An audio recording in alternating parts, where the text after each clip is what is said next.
Crossover is what you get when you mix the generic plots from the Step Up movies and Street Basketball from an old and one tape.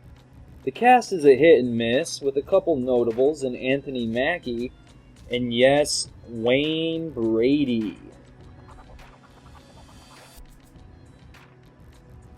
If you haven't noticed already, the camera work and editing in this movie was done by someone with Tourette's.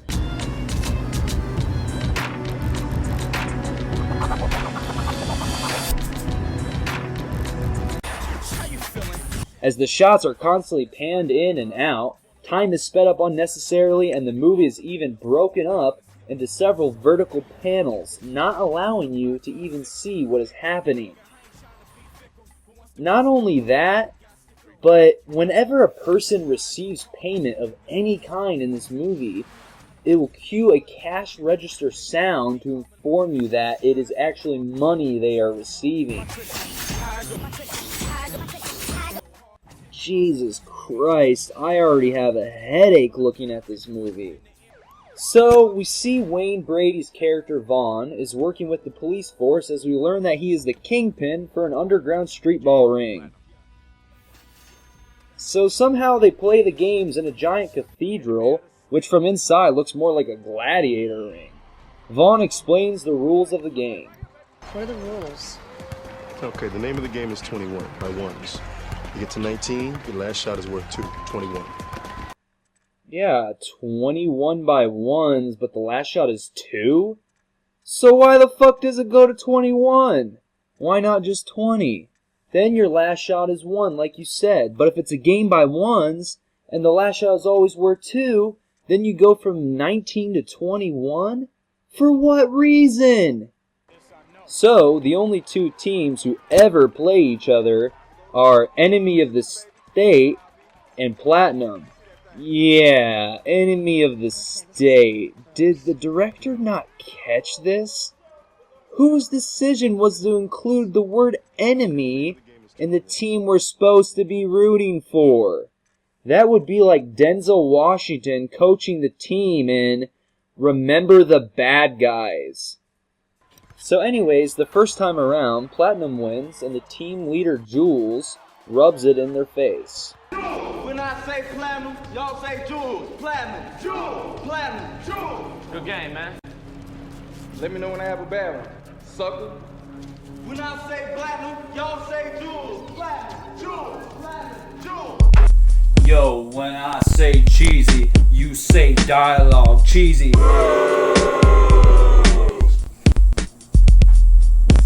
So we are quickly taken to Vaughn's nightclub as he explains to his girlfriend why he got into the streetball business.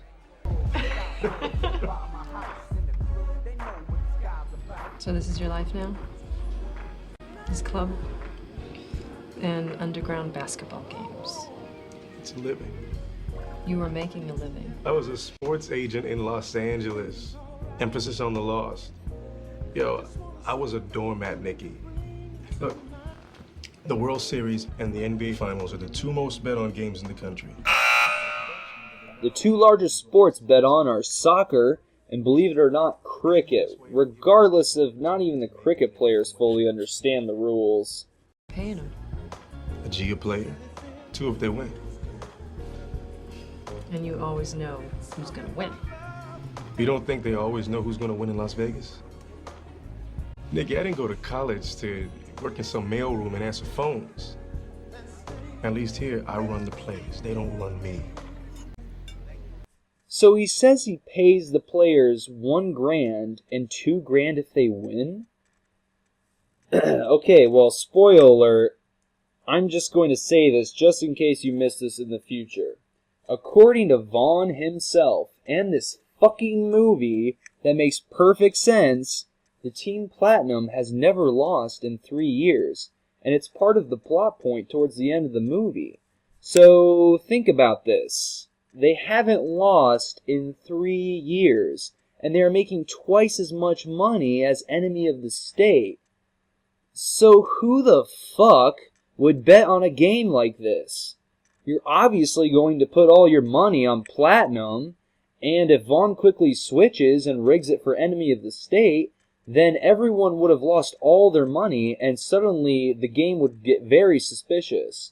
Not to mention, the players of Enemy of the State would have noticed by now, gee, I wonder why the refs aren't calling any fouls in our favor.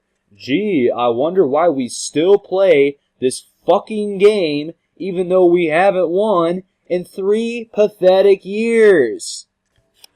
So anyways, Anthony Mackie, whose nickname is Tech, and his best friend Cruz come home to their mothers after losing another game in the last 3 years. Oh, and speaking of Tyler Perry earlier, listen to what they named Cruz's grandma. Hey, my dear.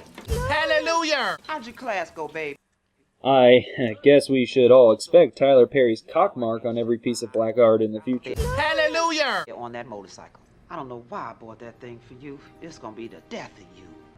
It's gonna be the death of you. Moving on, we find that our 2 male leads are, gasp, working at an athletic shoe store? Ugh. Can this movie sink any lower with its stereotypes? Hey girl, I'm gonna pick up a bucket of chicken. I'm caking you out for last night's game. Oh, nah, man, keep it.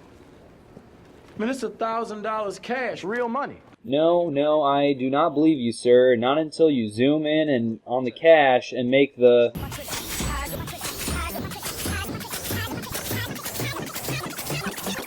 Just to show you how close these 2 cool cats are, Cruz even tells Tech when he's ready to take a shit. Thanks a lot, man. I appreciate it. Well, hey, look, I'm about to go to the bathroom. Hold it down. Go pinch that loaf, dog. Please. I got you. Yo dog, best friends always help each other wipe their ass. So Tech meets a potential love interest who acts just as bad as she looks. I'm Tech. Ebony. Nice to meet you, Evan. Likewise. Thanks.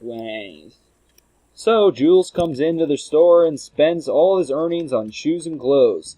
But the counting machine breaks and forces the two into another tasking math problem. And what? You don't know how to add or whatnot? Yo, I got this. All right, let's see what we got. 125, 35, 20. That'll be 186.99. Oh, wait a minute. I forgot the tax. Okay, so 125, 35, and 20 is 180. Plus 6% sales tax in Detroit, Michigan, and you get $190.80. Nah, but Noah has his GED, so I've got to go with him on this one. I'm good. So what you here for then? Calm down, not get your panties out your ass. Good Lord, he just asked you why you were here to see him. I think you can take it down a notch. Is Wayne Brady gonna have to choke a bitch? So, Vaughn shows up for a visit and explains to Cruz his plan of making him an NBA star. For the NBA? Look, I ain't interested, all right? You ain't interested. That is every black boy's dream. Cruz then explains his true dreams of becoming a doctor instead of taking his talents to the pros. Dr. Cruz, have you ever seen one of these? Snap, son, that's a championship ring. So, Tech and Cruz are invited to a tattoo party, as Cruz says why he won't partake in getting a tattoo. Let me think about it. Nope. Ain't nothing that important where I need to have it plastered all over my body. So, you see, in order for him to get a tattoo, something has to be extremely important to his life. So now it's time to establish some needed sexual chemistry. You got a girlfriend, Mr. Cruz? Nah. You got a man? Not to speak of. You want a girl, Mr. Cruz? Yeah, I'd like that. Wow, I could just feel the deep connection being made between these two steamy lovers. I guess they couldn't afford to make a cut there. Oh God, more Michael J. Fox editing. Ooh, that one smell like Vivica Fox. Ooh, Halle Berry.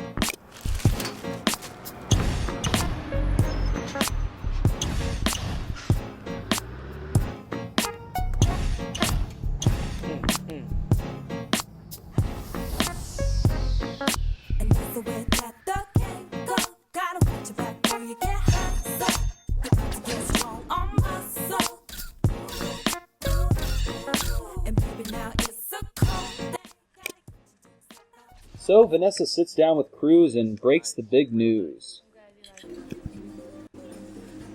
Is something you want to tell me?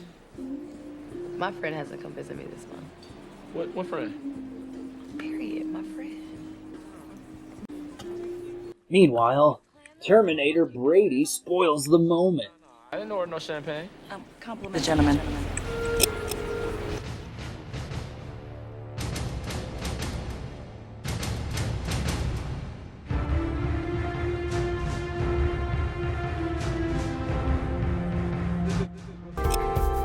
Now the movie takes us to California as Cruz begins college orientation and Tech pursues his acting career, appearing in a commercial for the color blue. Yo, listen up, here's the story about a little guy that lives in a blue world. And all day and all night and everything he sees is just blue. Like him, inside and outside. Blew his house with the blue little window and a...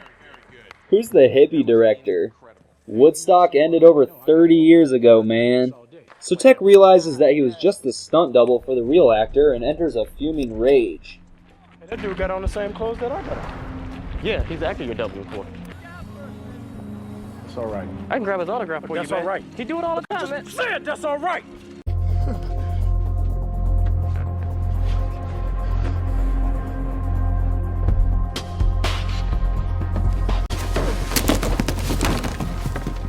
We out. Oh, hold on 1 second. Shelly's just giving me information. No, look. Didn't you hear what I said? Now let's go. I said we out. Why are you acting like this? Tech, stop. You're hurting my arm. Hey, man, what are you doing? Mind your own business, but take it easy. Oh. Well, there's another 8 months in jail and so much for your acting career. Actually, no, my mistake. Your biggest fuck-up in acting is in your near future. We cut to Vanessa at work, gossiping with her work sisters. And playing video games, talking about he looking for... Please, as if a job is gonna walk up to the door and be like, Who that? Job. Yeah, but I hope an acting coach knocks on this movie's door. Vaughn gets pulled over by yet another corrupt cop.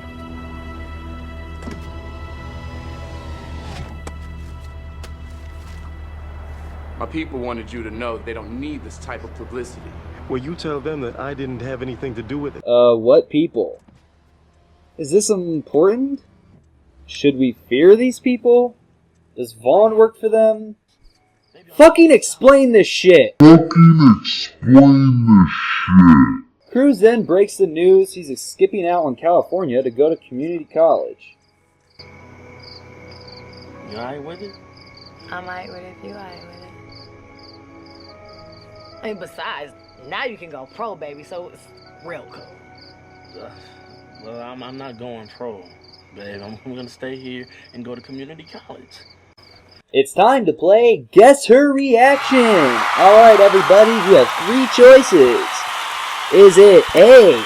Aw, that's alright, I support your decision. Or is it B?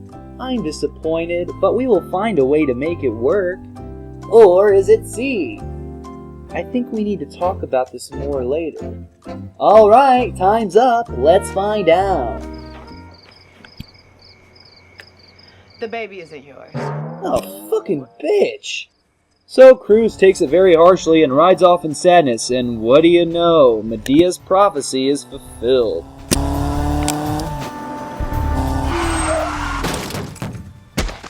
I believe I can fly.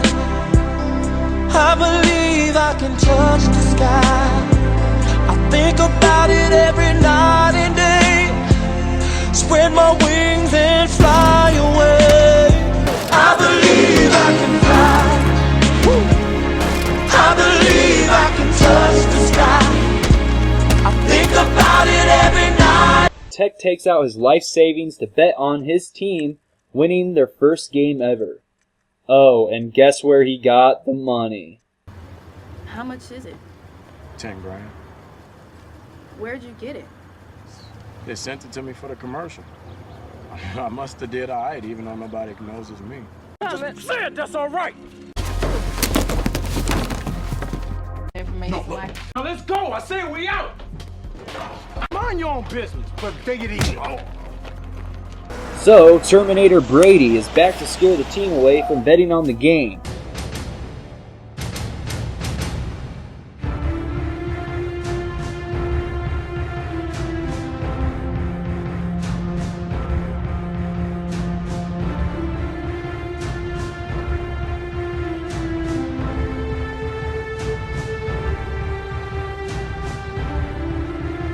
The man later.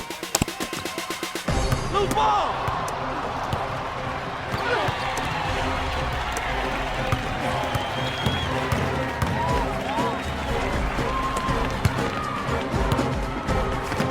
Hey up.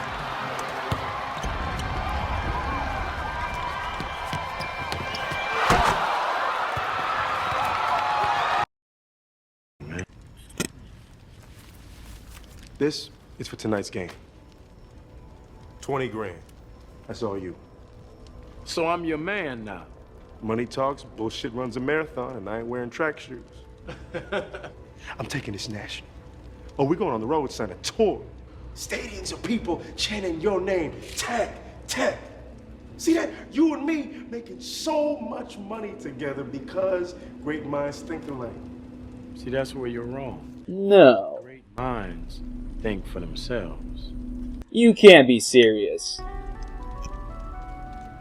Find yourself another boy, man. You want to see me? I suggest you get a job at the community college. What? I'm stunned, people. I'm fucking stunned. The man just offered you exactly what you wanted your entire life, you idiot. An NBA contract, millions of dollars, and the chance for people to be chanting your stupid ass nickname. Why are you doing this? And how is Vaughn supposed to be the villain here? As far as I see it, he has done nothing wrong the entire movie, seemed to be fair towards the players, and then goes completely out of his way to help our lead character achieve his dreams. All to be turned down by this fuck this shit. Alright, just give me a second here. So, in reality, this movie isn't one of the worst I've ever seen, but it's definitely not even average. It's bad and nothing more. The acting is cheesy, the basketball scenes are boring, and you would be better off going to see the Harlem Globetrotters or rent an And One mixtape. The interactions between characters are laughable, the dialogue is laughable, and some of the most illogical decision-making is seen in this movie. However, there were some decent things about Crossover. Surprisingly, believe it or not, the plot actually moved along nicely. By no means was it exciting, interesting, or innovative, but there weren't any particularly pointless scenes that had no importance to them. Like Because I Said So. When characters talk about something that are important, those things are shown and developed later in the movie. The other thing I like was Wayne Brady as Vaughn. Even though he had only about 5 scenes, I found his performance more funny than anything. Because, honestly, he just can't pull off the tough guy roles. I'm sorry. He has too much of a friendly, nice guy look. That being said, I think there is something to take away from when an actor tries roles completely out of his comfort zone, or what he's known for. Sometimes you can get a bad result, but sometimes it works. And in Brady's case, it's a hit and miss. It's comical and entertaining, but not very believable. Much like in Dave Chappelle's specials he did. My final score for Crossover is a 5 out of 10. I would have gone lower, but Brady's camera presence and a coherent plot saved it from being a 3 or 4.